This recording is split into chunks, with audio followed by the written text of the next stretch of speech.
Hey everybody, Adam Savage, and I am at Prop Store down in Los Angeles with Chuck and Norm. And dudes, this might be one of the biggest things we've ever covered on the channel that you guys are auctioning. Well, thank you. At least it's not me. Chuck, what is this beautiful creation? This is the infamous Rhino from Ace Ventura: When Nature Calls, which was the follow-up to the first Ace Ventura movie, and from probably the most classic scene from that movie. I have to say, when we were looking at the catalog, Norm was like, we got to do this one. We got to do this one. This is 100%. Oh my goodness. We're gonna start at this end because I think everybody remembers the other end. But there's. But you were saying this is like iconic to your youth. Yeah, for kids who grew up in the 80s and early 90s, right? It's Jim Carrey, right? The funniest man alive at the time. This is such a highly anticipated sequel to Ace Ventura. I mean, as like, I'll tell you, as a fourth grader, like the name When Nature Calls, that was funny. Right. Come on. Yeah. It's about poop. And for me, this is an important movie because it introduced me to the movie industry. We had I was at the University of Maryland, and we had James G. Robinson, who was the co-founder of the company that made this film. And he did an introduction. We got to see the first preview of Ace Ventura: When Nature Calls. Wow. But we also got introduced to what the future would look like with how streaming would work. And so he showed us, it was weird, this vision of like how every 15 minutes movies were going to start and you could opt into buying them. What? It's not exactly I know, this is weird. He wasn't right, but he wasn't wrong. Right, but he was a visionary in some ways. And I guess he was involved with Morgan Creek. They were involved in making this film. Wow. Yeah. Okay, so let's talk about this as a construction. It's mostly fiberglass with some. Do the ears move? Am I right? Do they? Whoa. They do. Okay. Oh, Which tells us that's this was like, obviously for a hero shot, for exterior shot. Yes. Yeah. It is much bigger in person than how it even lived in my mind on screen. It's probably modeled after real rhino. Yeah. Real rhino size. And I think they wanted to have some movement and articulation to do, but the head, you see it on screen, and I think it's actually CG, that it was probably early CG where they actually had the head move. But they basically did the sound effects. I love this because it's so efficient. He's in there, you're hearing that wheel. It's just a completely static prop, and they didn't worry about the legs moving, and it doesn't not sell the joke. Right. It's totally you see him in sitting my mind, there. I can still see the seams. Right. I can see the seams as the head turns. Yeah. And none of that's here. None of that's here. Yeah. So I think they had started playing around with it. Now there are some seams here. I was looking at this to say, did they at one point try to get a working version of this and then seal it up, or? I feel like what I see is construction artifacts. I think based on what I can see here on the scratches, this was carved as a urethane and multiple part foam master. These kinds of polygonal skin crosses, they would look different if they were in clay. They look to me like they were carved into the surface of foam. And then they would make a massive mold of this to cast it monolithically. You think this is that telltale sign. This is how foam scratches. Yeah, off, exactly. Like and so they flakes off probably like did that. it in pieces. It strikes me too that this also might be a joining seam as part of the construction process. Yeah. But it does what it needed to do so perfectly in the film. It just needs to sit there. Yeah. I mean, it just needs to sit there and he's listening in. And I guess that's they probably had it so he was listening in and these ears were moving to pick up on the sounds. And you think about it in the story, in the world of the movie, it needs to be convincing enough that Ace Ventura, as he is sitting inside, can disguise himself, master of disguise, as a rhino, be believable for the people on safari. And then look here too, right? It has to have enough of the signifiers for the audience to realize and to really clearly see a construct in animatronic. And I was also wondering though, did they at some point think about having smoke coming out of here? Like it may have been like breath coming out of a rhino, and maybe they played around with that. Maybe. Totally. Yeah, they're POV shots. From when he's inside the rhino looking through. That makes a lot of sense. And it's not exactly this great pattern, but I think that would be the logic of the world that he's kind of looking through. Maybe. Yeah, that makes a lot of sense. Can we look inside? Yeah, let's do. Let's look inside. Come so on out. dying for this. I'm gonna. There's a seam on the side. Oh, it does open. Oh, it's got a chair and everything. Let me turn on the lights. So these lights were added after to give a little bit of an effect here. Let's see. Oops. There we go. Dude, I had no. I was expecting to see something radically different.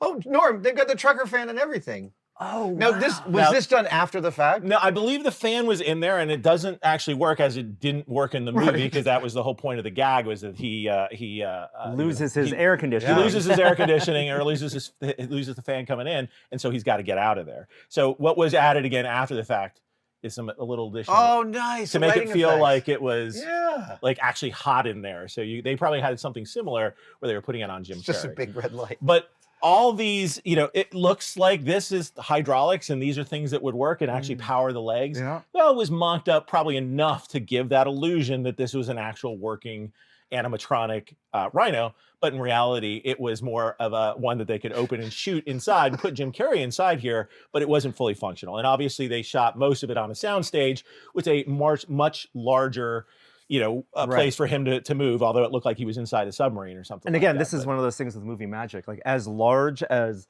this is, much bigger than I would have imagined in person, this cavity is way too small. Way too small for the camera, even with a wide-angle lens. For his performance. Exactly. Right? Exactly. And obviously for the infamous part of the scene, you'd have to remove this seat in order for him to get access to the back part of the So were there shots? I don't recall like shots of this door being open. Clearly they expected there to be a shot of this door. Yes. Right? That's so. And then him working on the panel, because if you look at the panel as well, it's got enough detail to it to be convincing. Yes. And then you see the fan. And then there's some lighting aspects that are going on the inside as well. Great. I didn't realize there'd be so much development inside there. Now, what I noticed, which was interesting, is that when you look at the other side, it almost looks like they had cut a second door, maybe? I don't know. It looked like they had sealed something up here where there may have been, at some point, sort of a gull wing to the Rhino, but they decided to sort of seal up that side and only have this left side open to the camera. That's fascinating. So look at the labels on the control panel. They've really done a little bit of world building. So no, I actually think this is a machine panel that they modified. Oh, so something off the shelf. Yeah.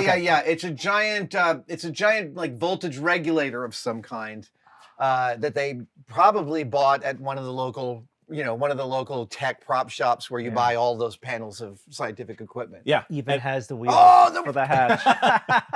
The wheel spins so much, but it is functional. But it didn't spin in the movie. Couldn't get it to budge. That's great.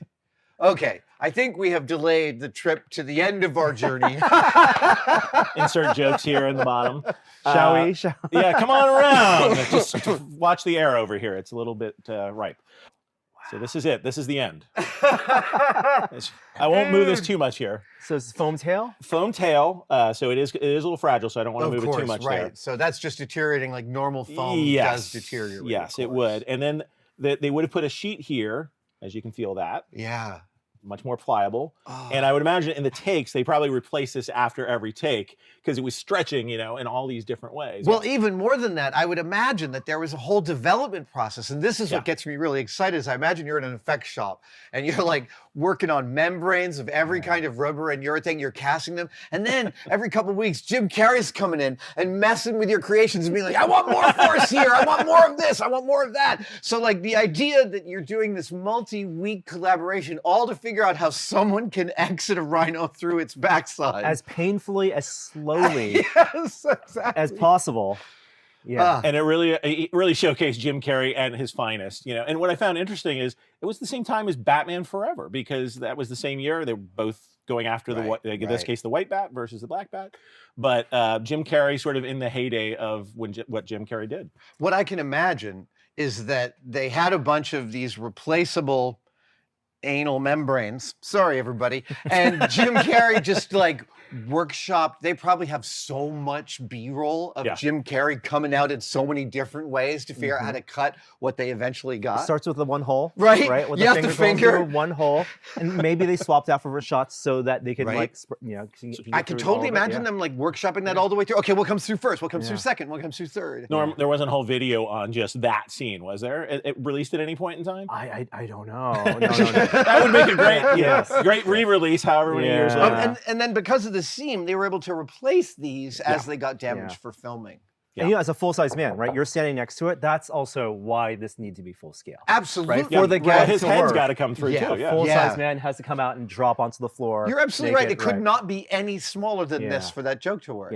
Oh my gosh, that's great.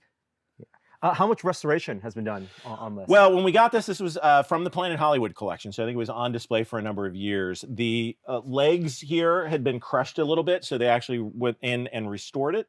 We actually have somebody here that restores these things full time. Amazing. So, but it's been great there. I think some of the paint has also been touched up. You can see though, we left some of the things, and we try to keep things as original as possible. So when there is some deterioration, that's not too bad. So you try and freeze the deterioration rather than eliminate it. Yeah, I think in that case. Right. But I think in this case, the legs are the portions that primarily had to be rebuilt. We added, as I said, the lighting on the inside more as a special effect because it adds to it. But there seems to be enough of a solid infrastructure of welded steel in there that it could support someone sitting in there. 100%. Like, it makes for a great display piece. But if this was in a building that I own, you can take phone calls in there. You can send it up to somebody's office. You can it's put your secret iPhone. phone booth. There you go. Just a little bit of AC piped in. It's almost like Get Smart in the middle of Ace Ventura. Yes. Oh, that's great. And when you're finished with the phone call, then everyone knows.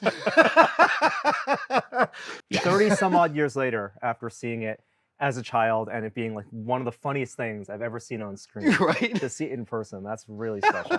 This is it. Norm, I think it might be coming home with you today. The auction is upcoming. It is March 25th through the 27th. Okay, amazing. All the relative links will be in the description below. Get yourself to the Rhino. Don't be last. Chuck, thank you so much. My pleasure. Amazing. Thanks, guys.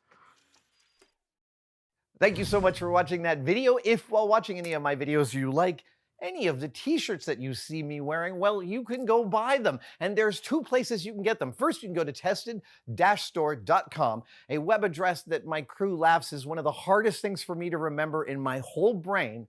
But now they've given me a second URL. You can now go to adamsavage.com and buy any of the t-shirts you see me wearing on this channel. And there's a whole bunch of other stuff there too. Thanks.